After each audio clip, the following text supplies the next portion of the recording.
I stood outside the locked bathroom door, my hand trembling so badly I could barely hold my phone. Inside, I could hear muffled voices and the sound of water splashing. My heart was pounding so hard I thought it might break through my chest. This was my sister's house. This was supposed to be the happiest day. I had just locked 2 people inside that bathroom, 2 people who had just destroyed everything. Let me back up. This morning started like any other exciting day. I woke up at 7, already buzzing with energy because today was Amber's 33rd birthday. I'd been planning this surprise party for 3 whole weeks. Every detail was perfect.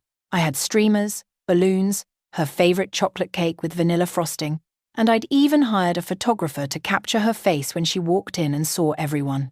Amber is my older sister. She's always been the responsible one, the person everyone looks up to. She's a dental hygienist, which means she's good at making people feel comfortable even when they're scared.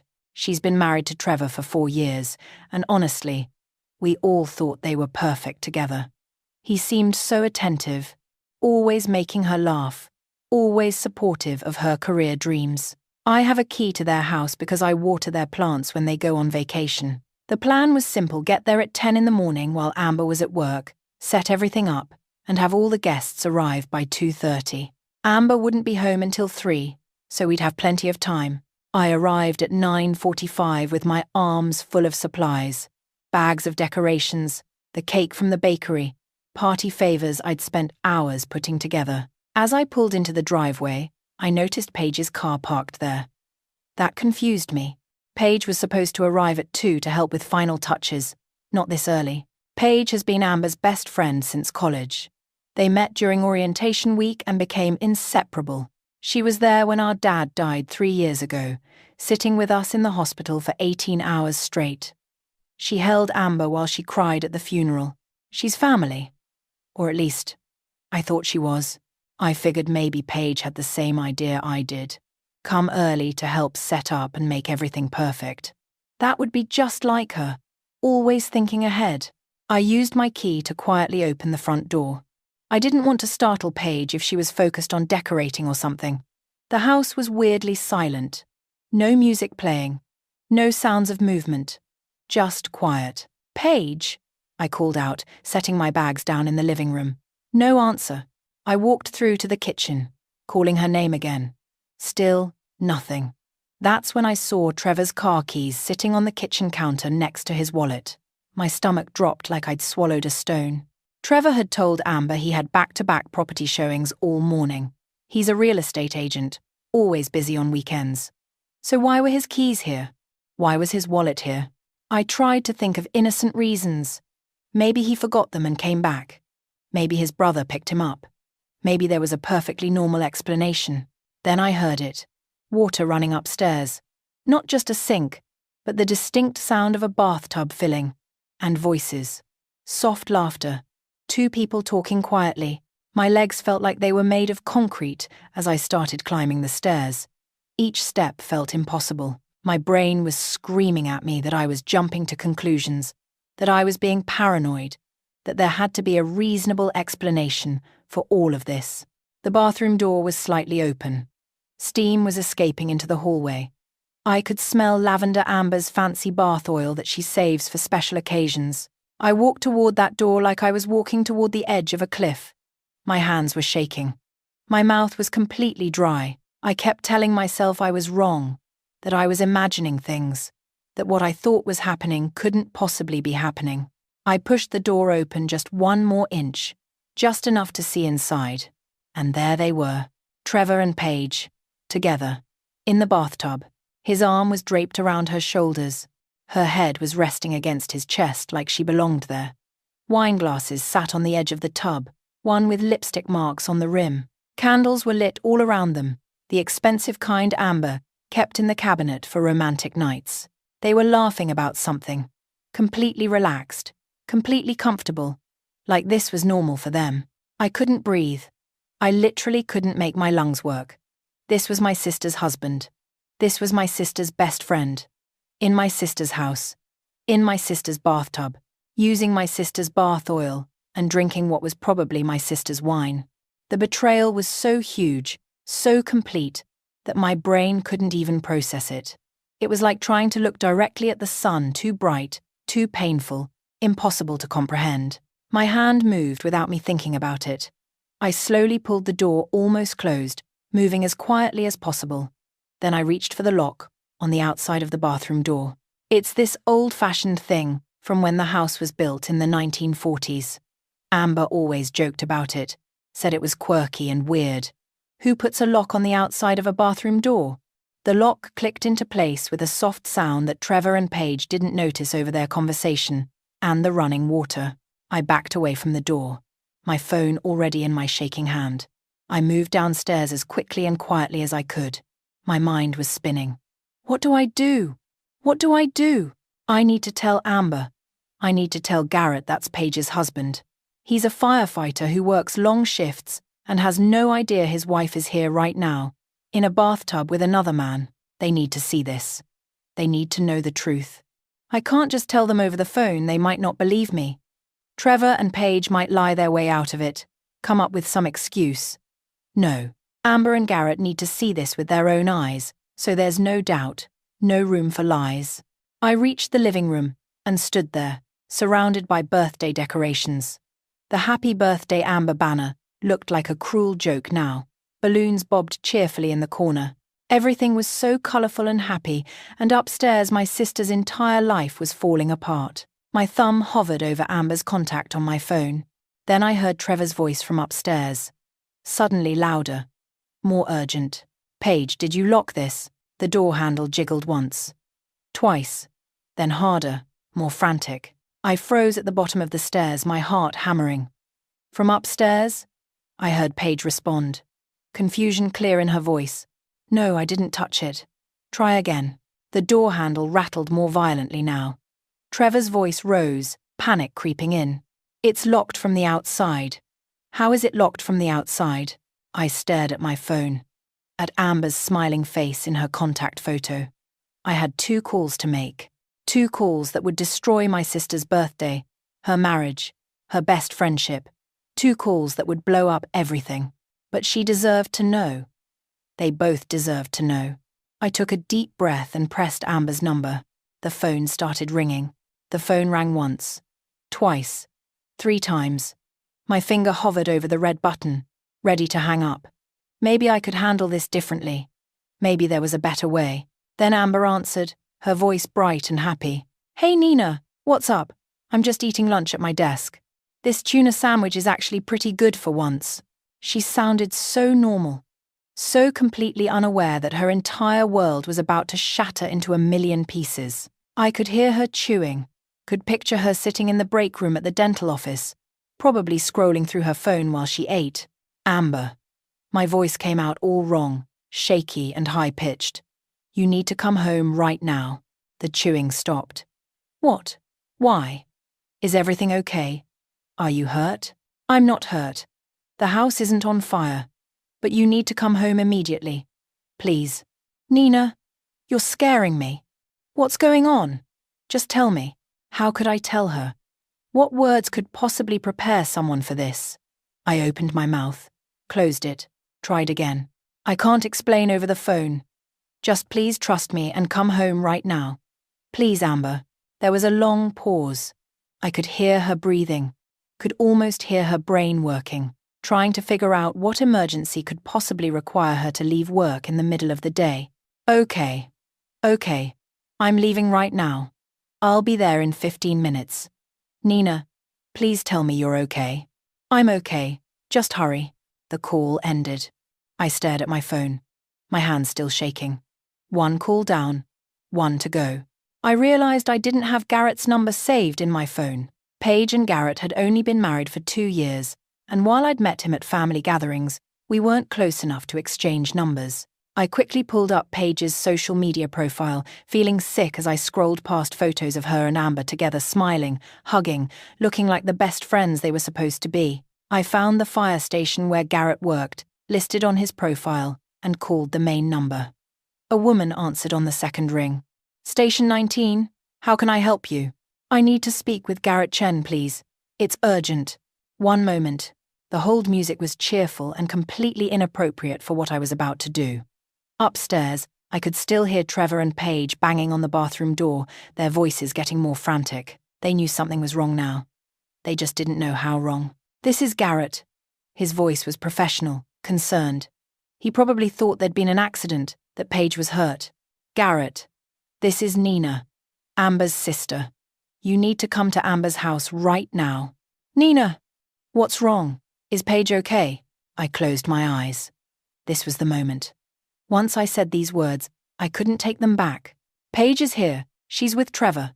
And you need to see this yourself." Silence. Long, heavy silence.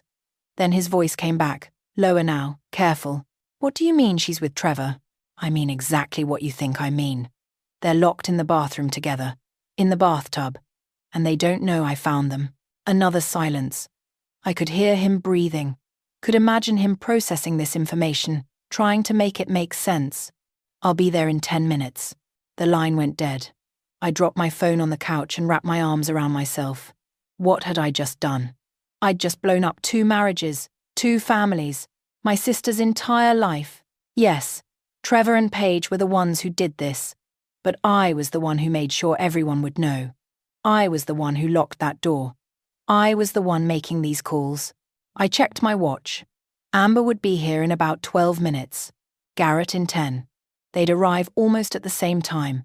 They'd walk into this house and everything would change forever.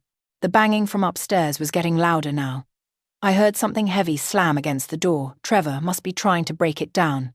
But that door was solid wood, original to the house from the 1940s. It wasn't going to budge. "Hello," Trevor's voice carried down the stairs. "Is someone down there? We're stuck in the bathroom. Please help." I didn't answer. I just stood there in the living room, surrounded by birthday decorations that now felt like decorations for a funeral. The chocolate cake sat on the kitchen counter, perfect and untouched. The banner hung cheerfully across the wall. Everything was ready for a party that would never happen. "Please," Paige's voice joined in. "The door is locked. We can't get out." 8 minutes now. Amber would be pulling out of the dental office parking lot, driving too fast because she was worried about me. Garrett would be in his truck, probably still in his firefighter uniform, his mind racing with questions and terrible possibilities. I walked to the window and watched the street. My heart was pounding so hard I felt dizzy. Part of me wanted to run, to leave before they got here, to not have to see their faces when they realized the truth. But I couldn't abandon Amber. Not now. Not when she was about to need me more than she'd ever needed anyone. A car turned onto the street. Amber's sedan. She was early, she must have driven even faster than I thought. I watched her park and jump out of the car, still wearing her dental scrubs. Her face was tight with worry as she rushed toward the house. I opened the door before she could use her key. Our eyes met, and I saw the fear in her face. "What's wrong? What happened?" Before I could answer, Garrett's truck pulled up behind Amber's car. He climbed out, tall and broad in his navy uniform, his expression grim. He'd known, the second I said those words on the phone. He'd known what this meant. He walked straight up to us without saying hello or explaining why he was there. Amber looked between us, completely confused. "Garrett, what are you doing here?" "Nina, what's going on?" From upstairs, as if the universe had perfect timing, Trevor's voice rang out again. "Hello? Is someone down there? We're stuck in the bathroom. Please help." Amber's face went pale. She stared up at the ceiling, then at me. "Trevor. He's supposed to be showing properties. Why is he?" Then Paige's voice cut through, desperate and scared. "Please, the door is locked. We can't get out." Amber's mouth fell open. She looked at me, then at Garrett, then back toward the stairs. I watched understanding dawn on her face like a sunrise, slow and terrible. Her hand came up to cover her mouth. "No," she whispered. "No, there's an explanation. Maybe they're..." She couldn't finish the sentence. There was no innocent explanation, and everyone standing in that doorway knew it.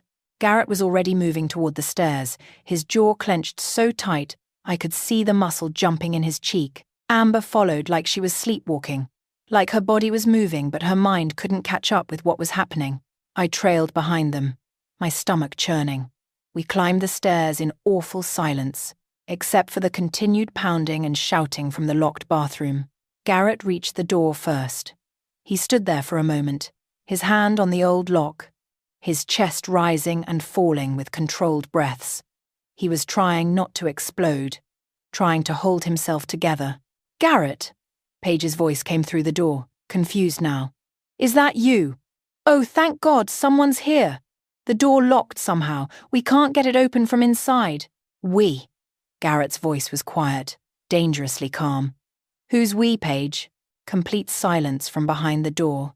Amber made a small sound, something between a gasp and a sob. She covered her mouth with both hands, her whole body starting to shake. "Paige." Garrett said her name like it was a statement, not a question, like he already knew but needed her to confirm it. "Who is in there with you?" The silence from behind that door felt thick enough to choke on. I watched Amber's face go from pale to completely white, like all the blood had drained out of her body. She was shaking now, her arms wrapped around herself. Then Trevor's voice came through, trying to sound casual but failing miserably. "Hey man, it's me. Listen, this is really weird, but we can explain. You're in a bathtub." Garrett cut him off, his voice still terrifyingly calm. "With my wife. In his wife's house." He gestured toward Amber without looking at her. "What exactly are you going to explain?" I heard frantic whispering from inside the bathroom. Trevor and Paige conferring, trying to come up with a story that would make this okay. The sound of water splashing as they scrambled out of the tub, the rustle of towels being grabbed. Amber slid down the wall until she was sitting on the floor, her knees pulled up to her chest. She was staring at the bathroom door like it was a monster, like if she looked away it might attack her. Tears were streaming down her face, but she wasn't making any sound. Just silent, devastating tears. I sat down next to her and wrapped my arm around her shoulders. She was trembling so violently I was afraid she might pass out. I'd seen her have panic attacks before, years ago when our dad died, but never this bad. Her breathing was coming in short, sharp gasps. "Breathe," I whispered close to her ear. "In and out. Slow. I've got you." She didn't seem to hear me. Her eyes were fixed on that door, waiting for it to open, waiting to see with her own eyes what she already knew in her heart. "Amber, honey, please listen." Trevor started through the door, but Amber made a sound like a wounded animal and pressed her hands over her ears, shaking her head violently. Garrett looked down at us, at Amber crumbling on the floor, at me trying to hold her together. Something shifted in his expression. The anger was still there, burning hot, but now there was sadness too. His wife had betrayed him, yes, but he was watching another woman, someone he'd known for years through family gatherings and holidays, completely fall apart. And Amber had it worse. At least he'd had a few minutes of warning from my phone call. Amber had walked into this completely blind. He turned back to the door, and when he spoke again, his voice was flat, empty. "How long?" "Garrett, please. If you'll just let us." Paige started. "How long?" A pause. Then Paige's voice, small and scared. 8 months.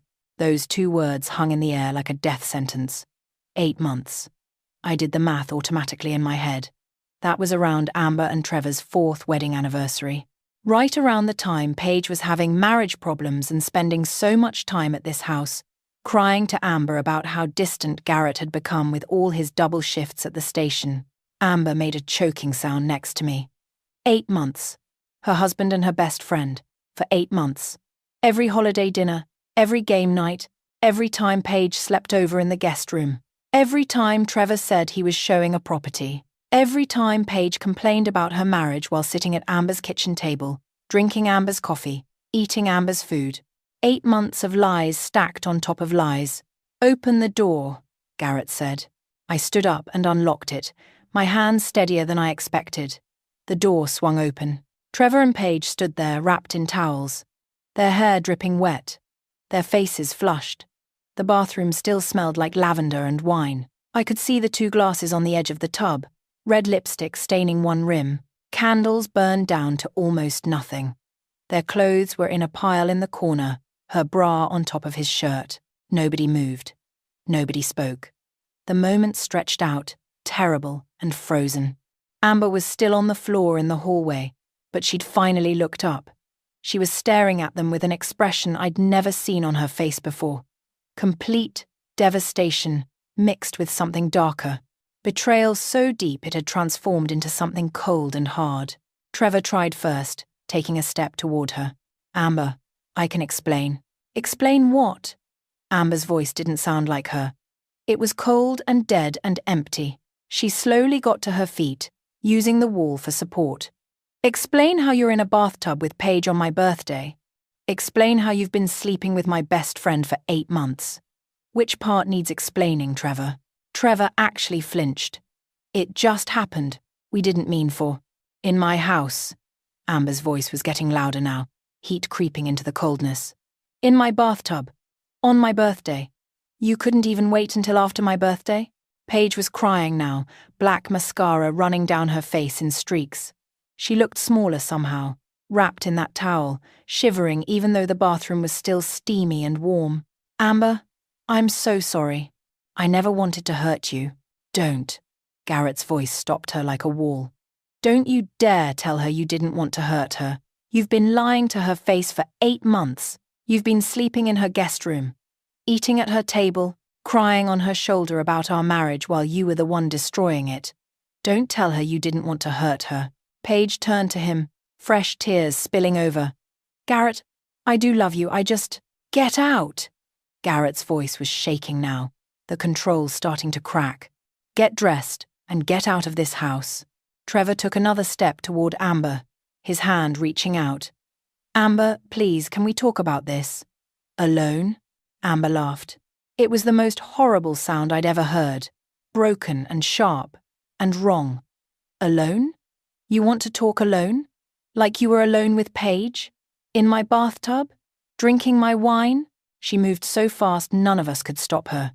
She pushed past Garrett, past me, into the bathroom. She grabbed one of the wine glasses and hurled it against the wall. It exploded into 1,000 pieces, then the other glass. Then she grabbed the wine bottle from the floor and threw that too. Red wine splattered across the white tiles like blood, mixing with broken glass. "Amber!" Trevor tried to grab her arm, but Garrett shoved him back hard against the doorframe. "Don't touch her. Don't you ever touch her again." I pulled Amber out of the bathroom before she could destroy anything else. She was sobbing now, deep, wrenching sobs that shook her whole body. I guided her downstairs, away from Trevor and Paige, away from that bathroom that now looked like a crime scene. In the living room, surrounded by birthday decorations, Amber collapsed on the couch. The happy birthday banner mocked us from the wall. Balloons bobbed cheerfully in the corner. The chocolate cake with vanilla frosting sat on the kitchen counter, her favorite. Upstairs, I could hear raised voices, Garrett and Trevor arguing, Paige crying, doors slamming. Amber looked at me with eyes that were completely shattered. Her makeup was ruined, mascara and tears mixing on her cheeks. Her dental scrubs were wrinkled from sitting on the floor. She looked smaller than I'd ever seen her, like the betrayal had physically shrunk her. "My best friend," she whispered, her voice raw. "Since college. She was my maid of honor at my wedding. She held my hand at Dad's funeral. She's the one I told everything to." She stopped, pressing her fist against her mouth, like she was trying to hold something back. When she spoke again, her voice was barely audible. "She's the godmother to the baby we were going to have." My heart stopped. "What?" Amber reached into her purse with shaking hands and pulled something out. A small white stick, 2 pink lines. "I was going to tell everyone today. At the party. I'm 6 weeks pregnant." I stared at the pregnancy test in Amber's trembling hand. The 2 pink lines seemed to glow in the afternoon light. 6 weeks pregnant. My sister was going to have a baby. Trevor's baby. And Trevor had been cheating on her for 8 months. The room tilted. I sat down hard on the floor because my legs wouldn't hold me anymore. Before I could say anything, Garrett came down the stairs with Paige. She was dressed now, her wet hair leaving dark spots on her shirt. Her eyes were red and swollen, and she wouldn't look at anyone. Garrett had his hand on her elbow. Not gently, he was escorting her out, like a security guard removing someone from a building. Trevor followed behind them, also dressed, his face pale. He was trying to catch Amber's eye, but she was staring at the pregnancy test in her lap like it was written in a language she couldn't read. "Amber, Trevor started. Get out. Amber's voice was barely a whisper, but everyone heard it. Please just give me 5 minutes to explain. Get out! This time it was a scream, raw and primal. Amber stood up, the pregnancy test clutched in her fist. Get out of my house! Get out, get out, get out! She was advancing on him now, and Trevor backed toward the door. I'd never seen my sister like this. Amber who rescued spiders instead of killing them. Amber who cried during sad commercials. Amber who always saw the best in people. Both of you, get out. I never want to see either of you again. You're dead to me. You're both dead to me. Paige was sobbing openly now, her whole body shaking. Amber, please, our friendship. We don't have a friendship, Amber shrieked. You don't betray someone and call it friendship. You don't sleep with their husband and call yourself their best friend. You don't. Her voice broke. You don't do this to someone you love. Garrett opened the front door. Come on, Paige. Now. He pulled her outside. Trevor lingered in the doorway, looking back at Amber. For just a second, something crossed his face. Guilt, maybe. Or regret. But then his expression hardened into something else. You know what? His voice was cold now, defensive. Maybe this is for the best. You've been so focused on having a baby. You barely even looked at me anymore. Every conversation was about ovulation schedules and doctor appointments and baby names. When was the last time you asked me how I was doing? When was the last time you cared about anything except getting pregnant? The words hit like a slap. I stepped forward, furious. Don't you dare blame her for your cheating. But Amber held up her hand, stopping me. When she spoke, her voice was eerily calm. You're right, Trevor. I was focused on having a baby. Our baby. The family we talked about. The future we planned together. I was so focused on that. I didn't notice you were already making a family with someone else. She opened her fist, revealing the pregnancy test. But here's the thing. I'm pregnant. 6 weeks. So now you get to decide, do you want to be a father to this child? Or do you want to keep sleeping with my ex-best friend? Trevor's face went completely white. His mouth opened and closed like a fish. He stared at the pregnancy test, at Amber's face, at me standing protectively beside my sister. I need time to think. Wrong answer. Amber walked to the door and slammed it in his face. Then she turned the lock, slid the chain, and stood there with her forehead pressed against the wood, her shoulders shaking. I heard Trevor's car start outside, then Garrett's truck. The sounds faded down the street until there was only silence. The silence was worse than the screaming. Amber turned around slowly. Tears were streaming down her face, but her expression was oddly blank. She walked to the couch like a robot and sat down. I need to cancel the party, she said quietly. I'll take care of it. Don't worry about that. I bought him a watch for our anniversary next month, engraved. I've been saving for 6 months, she laughed, but it came out broken. I'm so stupid. You're not stupid. They're liars. That's not your fault. Amber looked down at the pregnancy test again. What am I going to do, Nina? I'm having a baby with a man who's been cheating on me, with a woman who was supposed to be the godmother. How do I explain that to a child someday? I sat beside her and took her hand. It was ice cold. We'll figure it out, one step at a time. I can't stay here. Amber looked around the house like she was seeing it for the first time. I can't sleep in that bed. I can't use that bathroom. I can't look at anything without wondering if when they. She started hyperventilating again. Okay, you'll stay with me. We'll pack a bag and you'll stay with me for as long as you need. We went upstairs together. I couldn't bring myself to look at the bathroom as we passed it. Wine and broken glass still covered the floor.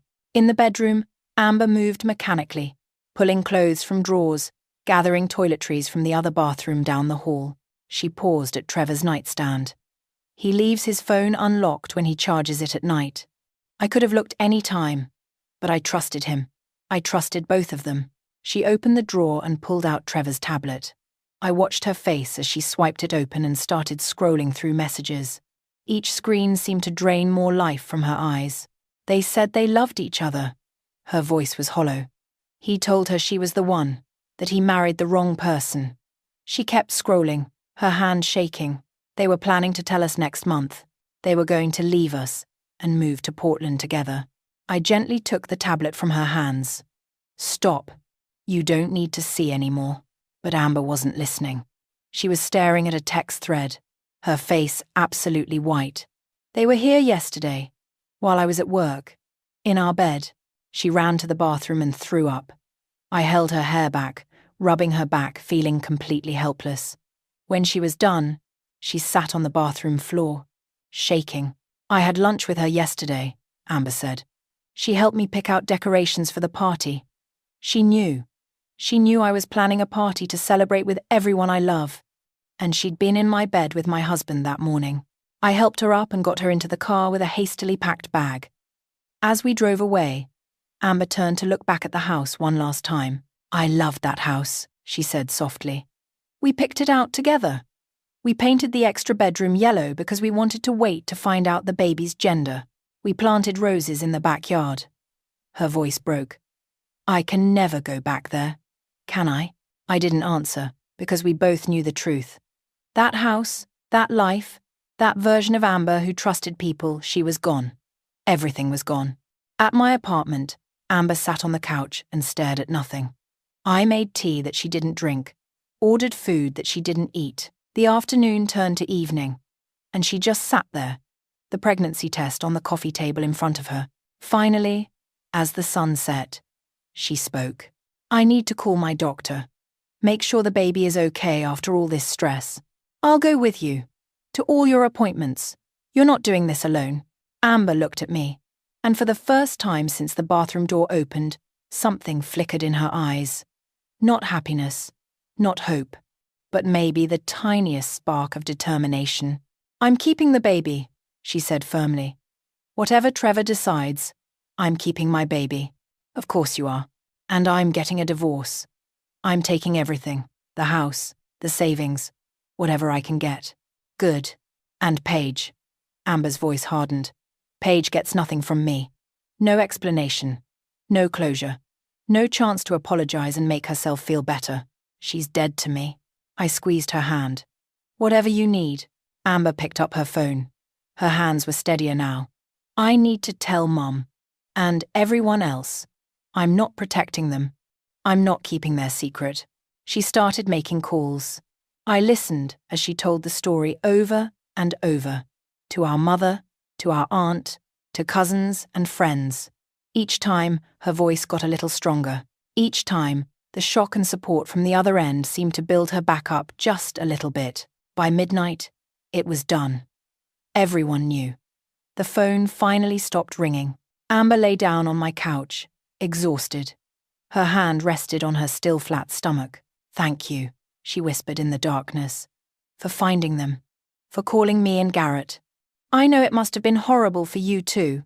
I lay down on the floor beside the couch. I wish I hadn't found them. I wish I could have protected you from this. But you did protect me. They were planning to leave us next month.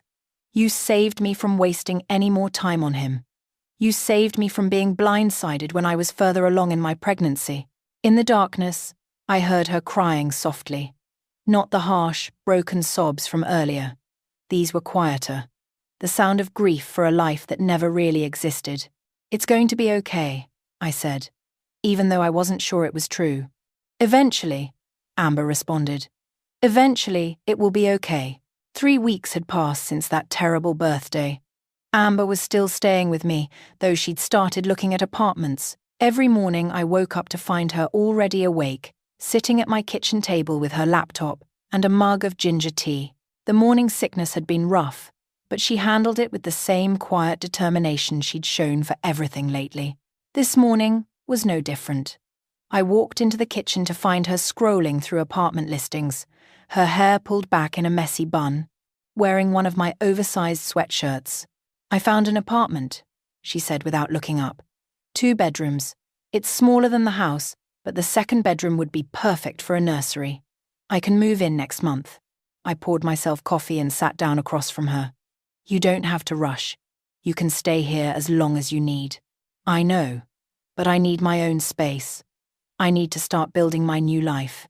She turned the laptop so I could see.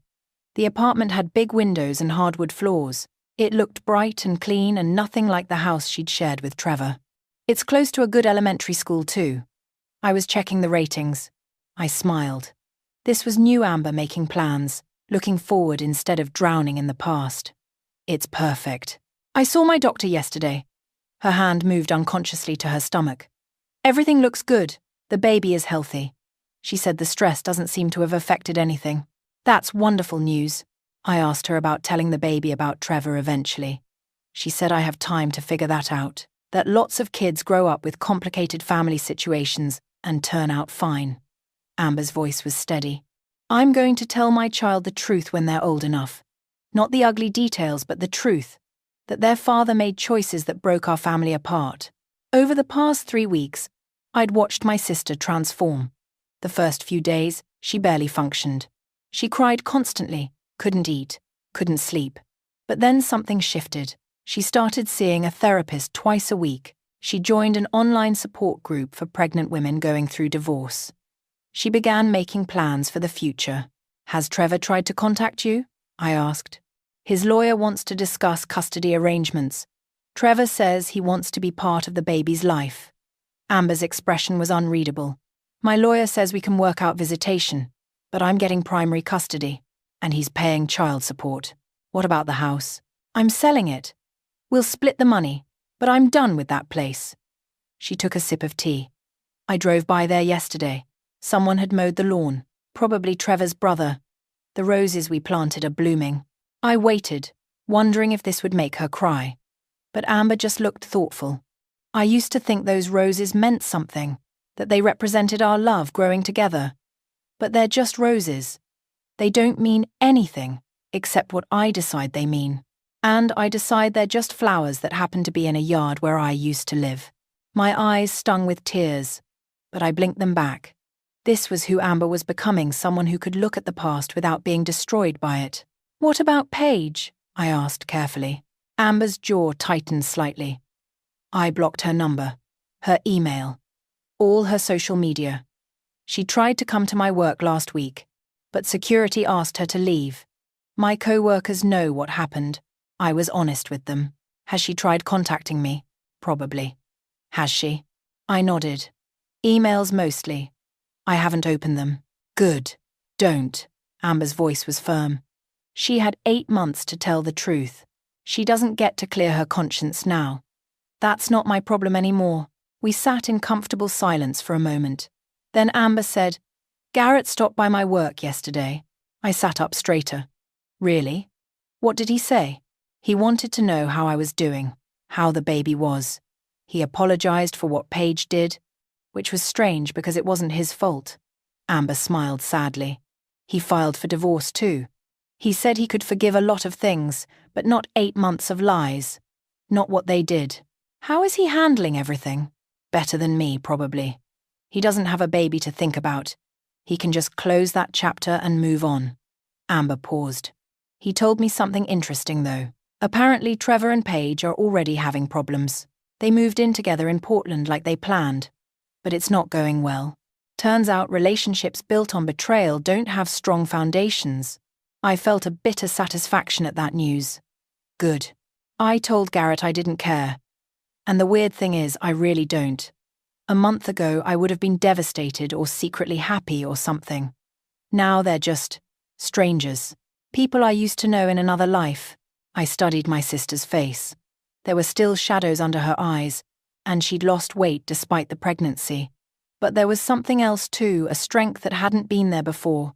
The old Amber was soft, trusting, always seeing the best in people. This new Amber was harder, more cautious. Maybe that wasn't entirely bad. Mum called yesterday, Amber said. She wants to know if I'm having a baby shower. Are you? Eventually. But it's going to be different. Smaller. Just family and real friends, people who actually care about me. Amber looked directly at me. You'll be the godmother, if you want. Tears spilled over now. I couldn't stop them. Of course I want. I'm honored. I couldn't have gotten through this without you. You saved me that day, Nina. If you hadn't come early, if you hadn't found them. Amber shook her head. I would have thrown that party. I would have announced my pregnancy to everyone, including them. They would have kept lying for who knows how long. I just did what anyone would do. No. Most people would have handled it differently. They would have confronted Trevor and Paige privately, or told me when we were alone. You made sure Garrett and I saw the truth with our own eyes, so they couldn't lie. So we couldn't doubt what we saw. Amber reached across the table and took my hand. That took courage. We sat there, hands clasped, two sisters who'd been through hell together. Outside, the city was waking up. Traffic sounds drifted through the window. Life going on, indifferent to personal tragedies. Amber's phone buzzed. She glanced at it and smiled. My real estate agent. Someone wants to see the apartment today. She says if I like it, I should apply fast because it won't last. Do you like it? I love it. It feels like a fresh start. Amber stood up, energized. Come with me to see it. I want your opinion on the layout. I grabbed my coat. As we headed out, I noticed the calendar on my wall.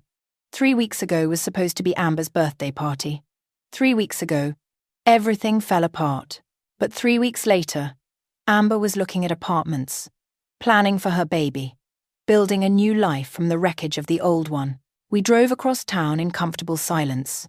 The apartment building was nice, older but well-maintained, with a small garden out front. We took the stairs to the 3rd floor, and the agent was waiting for us. The apartment was even better in person. Light poured through those big windows. The hardwood floors gleamed. The 2nd bedroom was painted a soft green. I can put the crib there, Amber said, pointing to a corner by the window. And a rocking chair here. Some shelves for books along that wall. I could see it too, the nursery that would be. The life that was coming. The future that didn't include Trevor or Paige, but would be full and good anyway. It's perfect, I said. Amber filled out the application right there, her handwriting steady and clear. As we walked back to the car, she seemed lighter somehow. For the first time in 3 weeks, she looked genuinely hopeful. You know what's funny? Amber said as we drove back. I was so scared of being alone, of raising a baby by myself. That's partly why I didn't want to admit my marriage wasn't perfect. I was afraid of losing the family I'd built. And now I realize I'm not alone. I have you. I have Mum and Aunt Carol. I have real friends from work. I have a support system made of people who actually love me. She smiled. And I'm going to have a baby who will be the most loved kid in the world.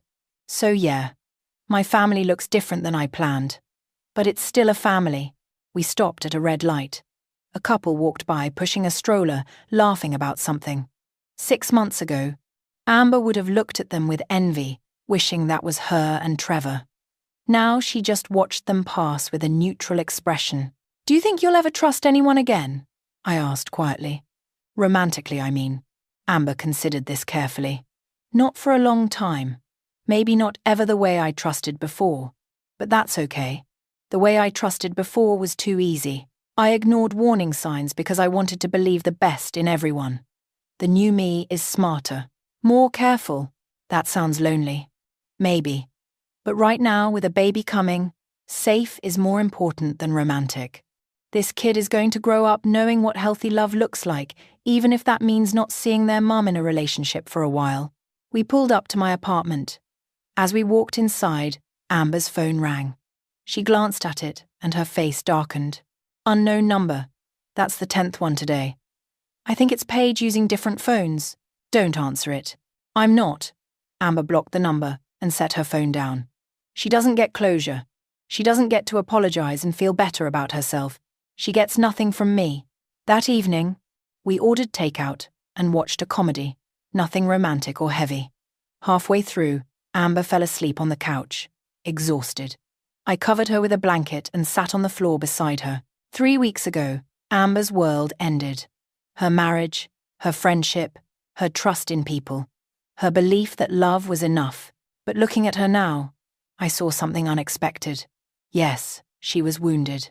Yes, she'd changed. But she wasn't broken. She was rebuilding, piece by piece, day by day. My phone buzzed with a text from our mum. How's Amber? Tell her we're all coming to help her move next month. Nobody argues. Family shows up. I smiled and sent back a heart. Then I looked at my sleeping sister, her hand resting protectively on her small baby bump, and thought about that morning 3 weeks ago, standing outside that locked bathroom door, trembling, making those 2 phone calls that destroyed everything, watching my sister's heart break in real time. If I could go back, would I do it differently? No, because the pain was coming anyway. Trevor and Paige were always going to hurt them. But finding out the way they did, shocking and terrible as it was, gave Amber and Garrett the truth they needed. Undeniable, irrefutable, and now, 3 weeks later, Amber was moving into a new apartment, planning for her baby, building a life based on truth instead of lies. That was worth everything. Nina watched her sister sleep and knew that somehow, despite everything, they were going to be okay. Not today, not next week, but eventually. Life goes on, even after betrayal, even after heartbreak, and sometimes, against all odds, it gets better.